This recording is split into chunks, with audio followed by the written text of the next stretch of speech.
dalam bermedia ya, di literasi relasional kan online nih sifatnya, jadi mereka pasti menggunakan internet. Terus SMA Diaksa juga punya media apa namanya istilahnya, media sosial, dan juga punya ekskul media gitu loh dalam proses. Ya, punya platform sendiri. Jadi kan butuh kan yang mana sih yang pantas dan tidak pantas untuk mereka lakukan, mau mereka apakan dalam segi media sekolah ini. Jadi ada 3 kemarin itu, literasi, media, dan arsip. Ibaratnya sebagai ujung tombak sekolah lah untuk memperkenalkan sekolah. Makanya ibu mengundang dari dinas yang memang orang yang berkompetensi di bidang itu untuk mensosialisasikan kepada mereka aturan-aturan atau bagaimana untuk berbijak dalam internet. Pokoknya dalam 1 tahun itu pasti ada ibu melakukan atau bekerjasama dengan pihak luar yang berkompetensi untuk mensosialisasikan hal seperti itu. Oh, berarti itu sosial. Kalau untuk penggunaan alat bantu ajar kayak proyektor, fokus, jaringan itu terdapat kendala-kendala. Alhamdulillah untuk proyektor tidak ada kendala, karena kan kebanyakan guru kita kan guru-guru muda, guru-guru yang sudah mengerti, walaupun yang ibaratnya yang senior pun mau belajar. Karena kan guru-guru juga punya platform mereka mengajar yang memang up-to-date dengan teknologi kan. Jadi dalam operasionalkan laptop, komputer, dan fokus, itu mereka belajar. Berarti mereka tutor dengan teman sebaya, atau anak-anak kita sekarang kan pada umumnya paham, jadi mereka memberdayakan sesuai yang ada di sekolah. Terkait dengan kalau pembagian dalam pembelajaran antara yang guru sama yang menggunakan teknologi, cara menyeimbangkannya bagaimana? Kalau dari segi gurunya? Kalau ibu kan melihat mensupervisi guru ya kan. Kalau untuk sekarang ini kan kecenderungan kalau di K13 dulu kan diajarkan dalam penggunaan metode atau model pembelajaran itu kan ada 3 ya. Ada project based learning, ada apa istilahnya? Ada 3 lah. Ada problem based learning, project based learning, apa lagi ini dah, apa satu lagi.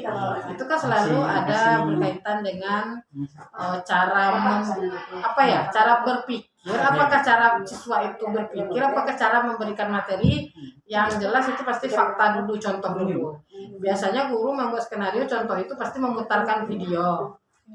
Biasanya sekarang ini memutarkan video itu ada video yang sudah ada download, atau malah mereka streaming di kelas menggunakan hotspot atau wifi sekolah. Nah gitu cara. Jadi kalau dibilang ngebalancekannya itu 50-50. Kalau di K13 itu kan kebanyakan siswa kita itu kan diajak untuk pembelajarannya, mereka kan dari siswa otomatis pasti ada diskusi kelompok. Diskusi kelompok itu pasti ada presentasi. Presentasi itu pasti punya referensinya, pasti ngambilnya dari internet. Jadi kan dilihat pasti.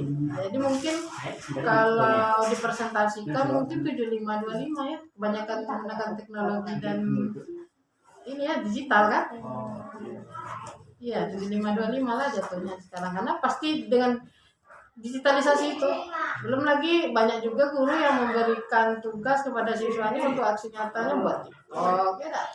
Menyampaikan informasi via TikTok atau merekam, misalnya kayak bahasa Inggris itu ibu pernah supervisi tutorial, misalnya membuat kue itu kan divideokan, nanti diupload di media masing-masing. Jadi banyak memang sudah menggunakan platform lah istilahnya melibatkan teknologi. Karena kalau untuk Adiaksa sih boleh lihat update karena banyak orang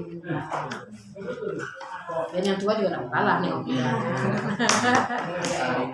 saling menginformasi, saling mengkomunikasikan. Ini kamu misalnya bisa apa? Oh kami ini ya, kami juga mau belajar. Karena ibu selalu mewajibkannya perlu ya informasi untuk guru-guru di awal semester, di akhir semester itu pasti ada melibatkan pihak luar narasumber untuk apa sih sekarang nih yang harus digerakkan di sekolah.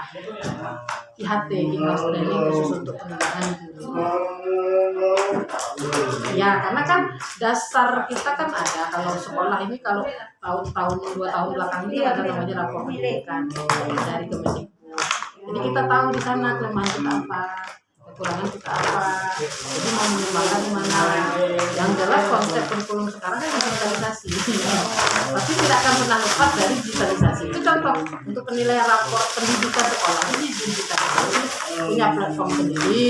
Terus pengembangan karir guru sekarang guru tidak perlu ikut pelatihan pergi-pergi sekarang, dia bisa mengikuti dari sekolah, sehingga sekolah memfasilitasi wifi yang kencang, komputer yang memadai, ya itulah yang dikembangkan di sekolah. Kami ini kan yayasan, nah alhamdulillah yayasan itu mendukung. Jadi kayak seperti tadi tanya, gimana ada kendala dari fokus, nah kamu kalau kekurangan guru langsung melapor ke yayasan, nanti dapat bantuan dari yayasan. Jadi didukung lah, tergantung lagi sumber daya kita dan muridnya lah.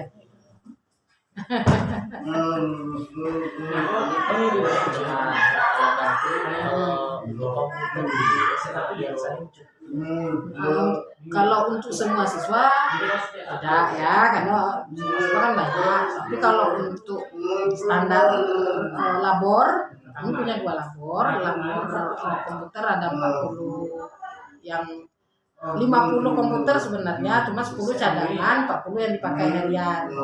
Untuk labor bahasa juga ada 25 komputer khusus untuk listening bahasa. Di sini kan belajar bahasa ada bahasa Jepang, bahasa Inggris, bahasa Indonesia kan. Kalau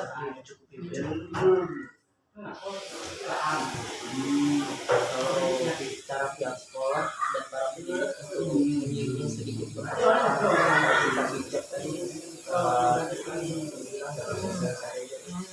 kalau secara langsung Iya pasti. Pertama, setiap ada upacara mesti diingatkan. Kenapa? Karena kan yang paling banyak menggunakan media sosial kan memang di tingkat remaja nih jarang yang tidak menggunakan media sosial ya.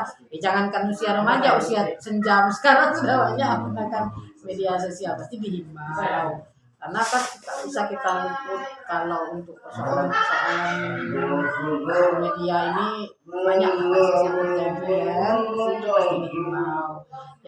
Yang jelas sekarang ini kan Kemendikbud juga lagi mendengarkan tentang anti kekerasan. Selain bullying kan ada sekolah ini diwajibkan punya kayak apa sih istilahnya,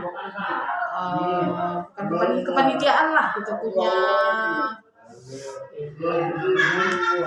pokoknya punya